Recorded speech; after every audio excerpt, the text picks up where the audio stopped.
गांव के किनारे एक छोटा सा घर था जहां हारिस अपनी बीवी जैनब और दो बच्चों के साथ रहता था। हारिस एक मेहनती किसान था जो दिन रात खेतों में काम करता ताकि अपने घर वालों के लिए रोजी कमा सके। एक साल शदीद खशक साली ने गांव को अपनी लपेट में ले लिया। खेत सूख गए, पानी के जखायर खत्म हो गए और जमीन बंजर होने लगी। जब फसल तैयार होने का वक्त आया तो वो मायूस हो गया क्योंकि उसकी मेहनत रायगा गई थी। घर में जो थोड़ा बहुत अनाज बचा था वो भी चंद महीनों में खत्म हो गया। ज़ीनब ने कहा, अल्लाह पर भरोसा रखो, आजमाइश के वक्त सब्र करने वालों के साथ अल्लाह होता। हैबचों ने भूख की शिद्दत से रोते हुए रोटी मांगी तो हारिस का दिल टूट गया। उसने घर के दरवाजे पर जाकर आसमान की तरफ देखा और दुआ की, आए अल्लाह, मैंने हमेशा तुझ पर भरोसा किया मगर मेरे बच्चे भूखे हैं, मेरी मदद फरमा।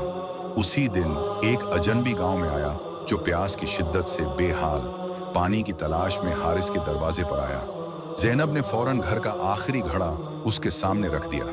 ताजिर ने जब पानी पिया तो उसने हैरत से पूछा, तुम्हारे हालात तो बहुत मुश्किल नजर आते हैं, फिर भी तुमने अपना पानी मुझे दे दिया। ज़ैनब ने मुस्कुराकर जवाब दिया, अल्लाह की राह में देने से कभी कमी नहीं होती, ये सब इसी का दिया हुआ है। ताजिर ने हारिस और ज़ैनब की मेहमान नवाजी और सब्र और शुक्र का जज्बा देखा तो बहुत मुतासिर हुआ।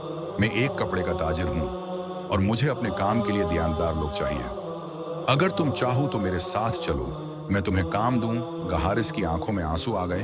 उसने फौरन अल्लाह का शुक्र अदा किया कि आजमाइश के बाद उसके लिए आसानी का दरवाज़ा खुल गया। चंद साल बाद जब हारिस अपने गांव वापस आया तो वो पहले से ज़्यादा ईमान वाला बन चुका था। वह सबको यही नसीहत करता, आजमाइशें अल्लाह की तरफ से होती हैं लेकिन उनमें सब्र करने वाले कभी नुकसान में नहीं रहते। और जब अल्लाह की तरफ से आसानी आए तो